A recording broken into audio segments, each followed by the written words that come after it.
Hola a todos, mi nombre es Omar Briones y el video de hoy se va a tratar de Honduras, que es oficialmente la República de Honduras. Es un país de América Central con costas en el Mar Caribe al norte y en el Océano Pacífico al sur. Honduras es un estado unitario y se autodefine como libre, soberano e independiente. Tegucigalpa, junto con Comayagüela, constituyen el Distrito Federal, la capital del país, siendo el primer y más grande núcleo urbano de Honduras. Este limita al norte y este con el Mar Caribe, al sureste con Nicaragua, al suroeste con el Golfo de Fonseca, al sur con El Salvador y al oeste con Guatemala. La extensión total de Honduras, comprendiendo todas sus islas, es de 112.777 kilómetros cuadrados. La organización territorial de Honduras divide al país política y administrativamente en 18 departamentos y estos en un total de 298 municipios. La forma de gobierno es republicana, democrática y representativa. Se ejerce por tres poderes: el legislativo, el ejecutivo y el judicial, complementarios independientes y sin relaciones de subordinación. La población de Honduras supera los 10 millones de habitantes. Esta está dedicada en su mayor parte a las actividades agropecuarias, además del comercio, manufacturas y servicios públicos, entre otras actividades. Este, Su moneda oficial es la lempira, contando con billetes de 1, 2, 5, 10, 20, 50, 100, 200 y 500 lempiras, y monedas de 5, 10, 20 y 50 centavos. El territorio del actual Honduras fue habitado por diversas culturas precolombinas. El occidente del país formó parte de la región cultural conocida como Mesoamérica, existiendo sociedades mayas y toltecas, aunque estas entrarían eventualmente en decadencia. Además de estos grupos, existieron otros pueblos como los cholotecas, los tulipanes, los lencas y catres, entre otros. El primer contacto con el Viejo Mundo fue durante el cuarto viaje de Cristóbal Colón, quien llegó a Guanaja, a la que bautizó como Isla de los Pinos, para luego dirigirse luego al Cabo de Honduras y finalmente en el actual Trujillo, tomando el territorio en nombre de los soberanos de España. Sin embargo, la conquista se iniciaría en 1524 a cargo de la expedición de Gil González Dávila, quien fundó la villa de San Gil de Buenavista. El 26 de octubre de 1526, Diego López de Salcedo fue nombrado por la corona española gobernador de Honduras, en sustitución de Saavedra. A la muerte de Salcedo, en 1530, los españoles de origen europeo se convirtieron en árbitros del poder, ponían y quitaban gobernantes a su antojo. En 1537, Francisco de Montejo fue nombrado gobernador. Al llegar a Honduras, anuló las reparticiones de tierra hechas por Alvarado. Su capitán, Alonso de Cáceres, fue el responsable de sofocar la insurrección indígena de 1537 y 1538, dirigida por el cacique Lempira.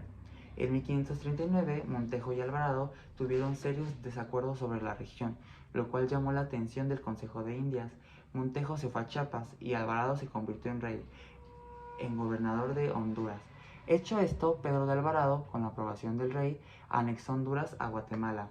En 1549, la capital de la audiencia fue trasladada a Antigua, Guatemala, y así Honduras se mantuvo como una provincia dentro de la Capitanía General de Guatemala hasta 1821.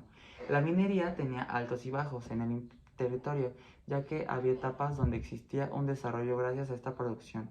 Fue aquí donde Tegucigalpa, gracias a estos efímeros desarrollos por la minería, comenzó a competir con Comayagua hasta ganarle, por lo que hoy día es la capital y principal centro económico de Honduras. Uno de los principales problemas para los gobernantes españoles de Honduras fue la actividad de los ingleses en el norte de Honduras. Esas actividades comenzaron en el siglo XVI y continuaron hasta el siglo XIX. De igual manera, en los primeros años, piratas europeos atacaron de forma frecuente los poblados del Caribe hondureño. A principios del siglo XVIII, la dinastía borbónica, vinculada a los gobernantes de Francia, sustituyó a los Habsburgo en el trono de España. La nueva dinastía inició una serie de reformas en todo el imperio, diseñadas para hacer las administraciones más eficientes y rentables, y para facilitar la defensa de las colonias. Entre estas reformas se observó una reducción del impuesto sobre los minerales preciosos y en el costo del mercurio, que era un monopolio real. En Honduras, estas reformas contribuyeron al resurgimiento de la industria minera en la década de 1730.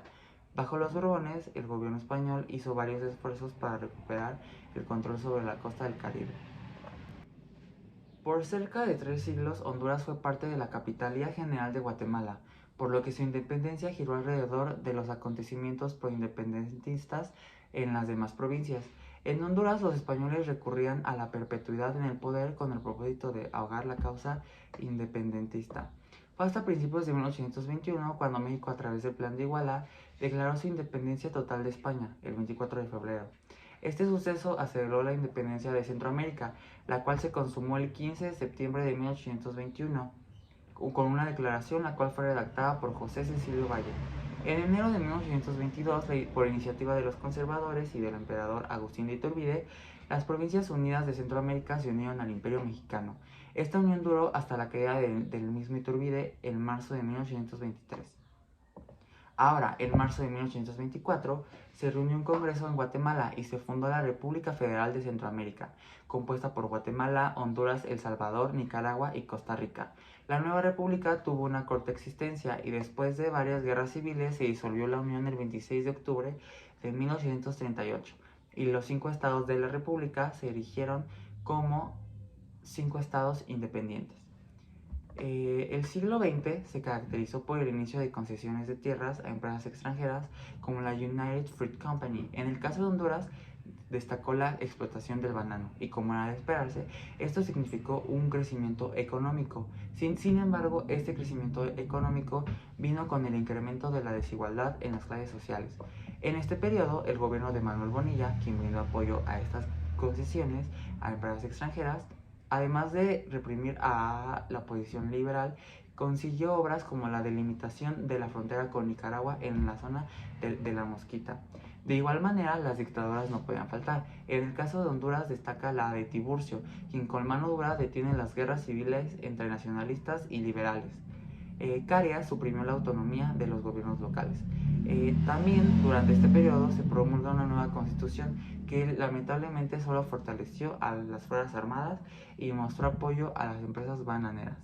Este dictador dejaría el poder en 1949 tras presiones de Estados Unidos. Y tras un nuevo periodo de inestabilidad, llegaría al poder Julio Lozano Díaz, quien en un principio gobernó aludiendo a unidad nacional con un gabinete con políticos de todos los partidos, aunque por el otro lado intentó aferrarse al poder, por lo que la opinión pública se fue contra ellos y terminó siendo derrocado en 1956 por una junta militar. Y por último, una nueva constitución llega al poder por Ramón Villeda, que firmaría un tratado de comercio e integración económica con los otros países centroamericanos y mostraría un acercamiento a Estados Unidos, además de financiar sus obras con fondos hasta el fin de estas reformas. Cuando hablamos del gobierno de Honduras, hablamos del artículo 4 de la Constitución de la República de Honduras. Esta establece que la forma de gobierno es republicana, democrática y representativa. Se ejerce por 3 poderes: el ejecutivo, el legislativo y el judicial. Estos son complementarios e independientes y no tienen relaciones de subordinación. También añade que la alternabilidad en el ejercicio de la presidencia de la República es obligatoria y que la infracción de esta norma constituye delito de traición a la patria.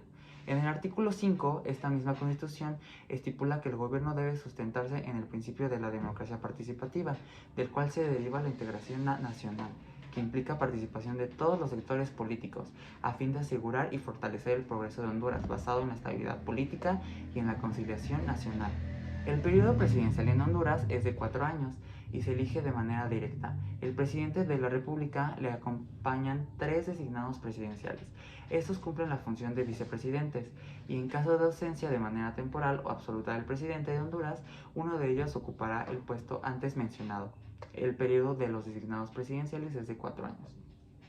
Entre las atribuciones más importantes del Poder Ejecutivo están cumplir y hacer cumplir la Constitución, los tratados y convenciones, leyes y demás disposiciones legales, dirigir la política general del Estado y representarlo, mantener incólume la independencia y el honor de la República, la integridad e inviolabilidad del territorio nacional, mantener la paz y seguridad interior de la República y repeler todo ataque o agresión exterior, y nombrar y separar libremente a los secretarios y subsecretarios de Estado y a los demás funcionarios y empleados cuyo nombramiento no esté atribuido a las autoridades.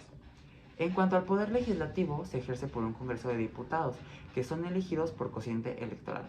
Se reúnen en sesiones ordinarias en Tegucigalpa, el 25 de enero de cada año, sin necesidad de convocatoria, y clausura sus sesiones el 31 de octubre del mismo año. Corresponde al Congreso Nacional las siguientes atribuciones: crear, decretar, interpretar, reformar y derogar las leyes, convocar, suspender y cerrar sus sesiones, así como emitir su ley orgánica y aplicar las sanciones que en él se establezcan para quienes lo infrinjan, convocar a sesiones extraordinarias de acuerdo con la Constitución.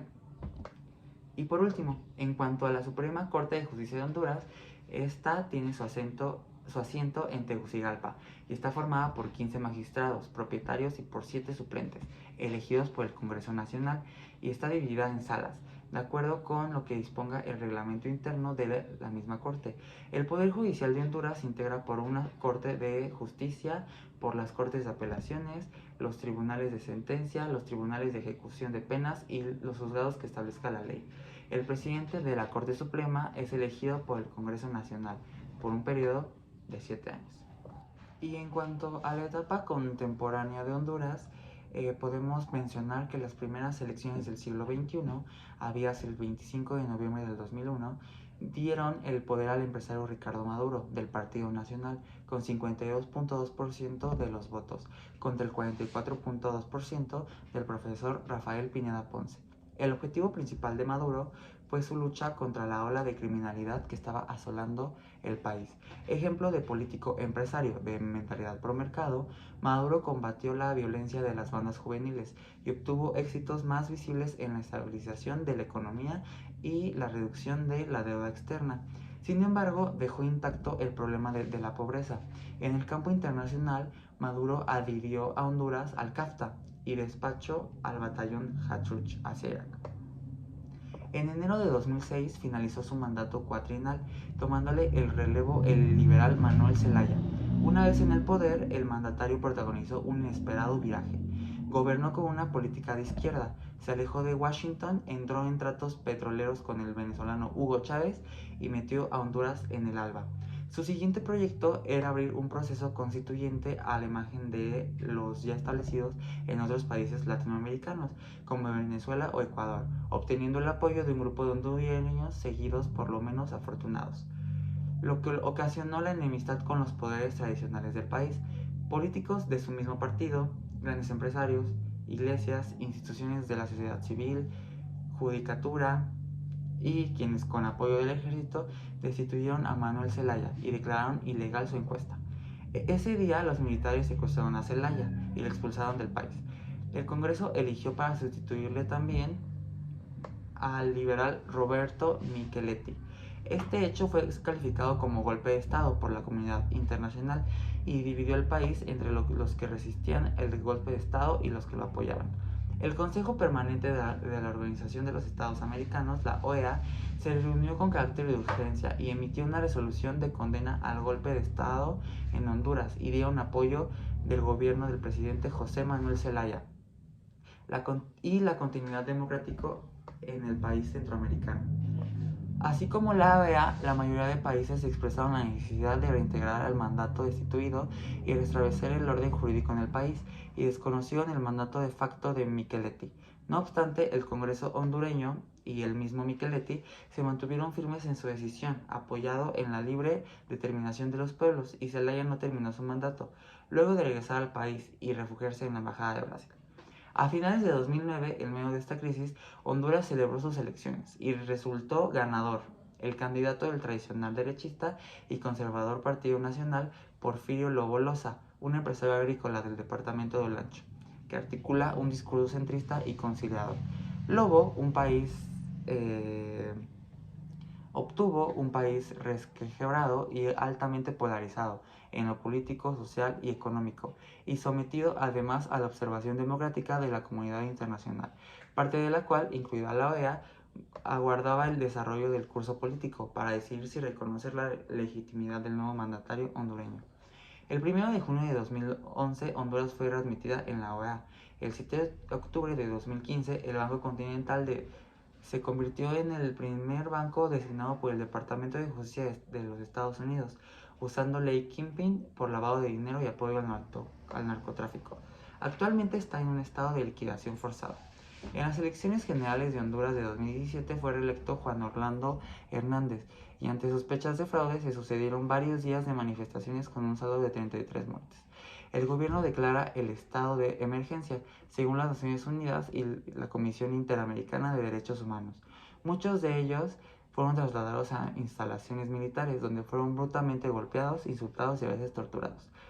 Y por último, en el 2019, el Departamento de Justicia del Distrito Sur de New York encuentra culpable al hermano del presidente de Honduras, Juan Tony Antonio H., de vínculos con el narcotráfico.